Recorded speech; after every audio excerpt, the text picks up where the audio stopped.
এটা তাকে ওখানে হত্যা করা হয়, পরে তার ডেড বডিটা একটা খালের মধ্যে ফেলে দেওয়া হয়।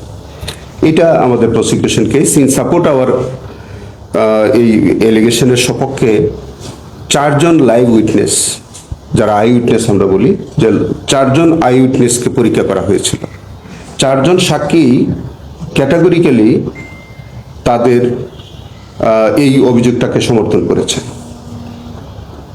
এবং 4 জনই বলেছে যে তাদের সামনে তারা দেখেছে যে তাকে গুলি করে হত্যা করতে দেখেছে এবং তারা পরবর্তীতে ভয়ে ওখান থেকে চলে গেছে, এরকম সাক্ষী ছিল। এবং বিচারকালে এই 4 জন সাক্ষী ডকে এই খান আকরাম হোসেনকে আইডেন্টিফাই করতে পেরেছে।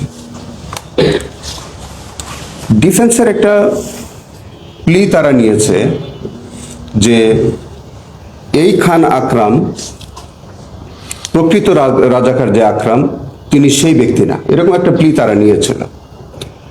কিন্তু কালকে তাদের কনসাস স্টেটমেন্ট থেকে আমি দেখিয়েছি এটা, যে তারা কনসাস স্টেটমেন্টের প্যারাগ্রাফ 7-এ তারা নিজেরাই স্বীকার করেছে যে আসলে 2 জন আকরাম ছিল, সেপারেট, দে আর সেপারেট আকরাম।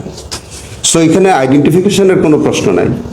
আমরা পরিষ্কার করে বলেছি যে আমরা এখানে যে খান আকরাম শোনের, he was actually accused in this case, আর তারা যে আকরামের কথা বলতে চায় সেই আকরাম থাকতে পারে, একই নামে 2 জন আকরাম থাকতে পারে, কোনো আইনগত তো সমস্যার কিছু নাই।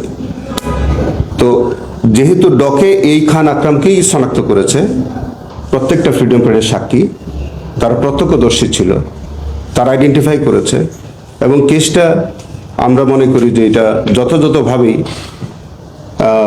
রাষ্ট্রপক্ষ মানে চিফ প্রসিকিউটরের পক্ষ থেকে এটি প্রমাণ করতে সক্ষম করেছে। গতকালকে তা যেটা একটা আইনগত আলোচনায়, যেটা আমাদের আজহারুল্লাহ সাহেবের কেসে যে পয়েন্টটা তারা সেটেল করেছে আমাদের অ্যাপিলেট ডিভিশন ইতোমধ্যে, যে যে ওয়াইড স্প্রেড অথবা সিস্টেমেটিক ক্রাইম, এইটা এই অফেন্সটা ওয়াইড স্প্রেড বা সিস্টেমেটিক ক্রাইমের মধ্যে আসবে কিনা। যদিও আপনারা জেনে থাকবেন যে এটা ইতিমধ্যে আমাদের 24 সালে কিন্তু এই অংশটা আইনের এই ব্যাখ্যাটাই আমাদের পূরণ করার জন্য আমাদের একটা আইন সংশোধন হয়েছে। এখন ওয়াইড স্প্রেড বা সিস্টেমেটিক ক্রাইমের এই অংশটা আমাদের আগের যে সেকশনটা ছিল 3(2) এর মধ্যে এটা কিন্তু অ্যামেন্ডমেন্ট হয়ে গেছে।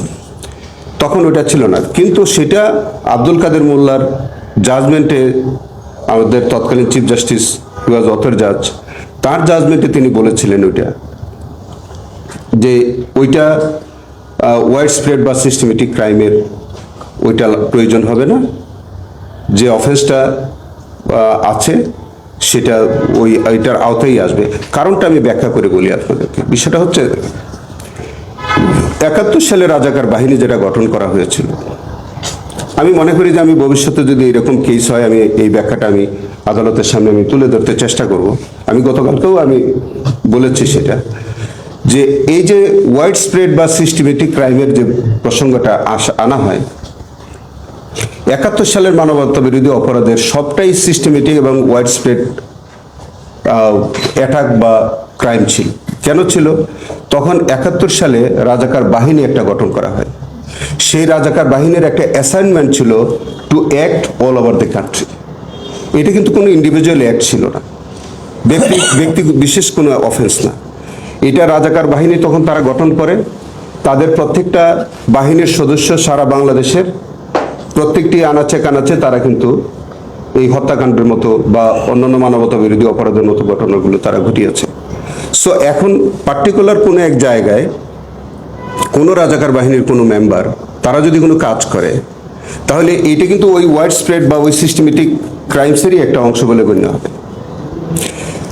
এনিওয়ে, এই প্রসঙ্গটাই গতকালকে তারা প্রসঙ্গটা উঠেছে, যেহেতু ইতোমধ্যে জনাব আজহারুল্লাহ সাহেবের কেসে একটা জাজমেন্ট হয়েছে আমাদের অ্যাপিলেট ডিভিশনের, এবং এই জাজমেন্টটা যেহেতু এখন পর্যন্ত বহাল আছে, এটা ওভারঅল না হওয়া পর্যন্ত we are bound by that judgement.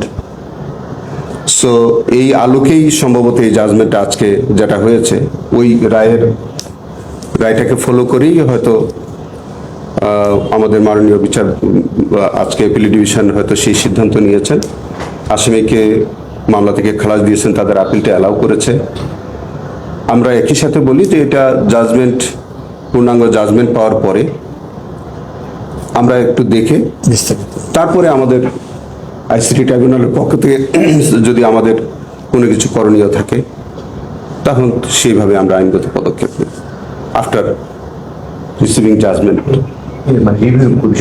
যদি আমাদের কোনো কিছু করণীয় থাকে সেটা আমরা তখন জাজমেন্ট দেখার পরে আমরা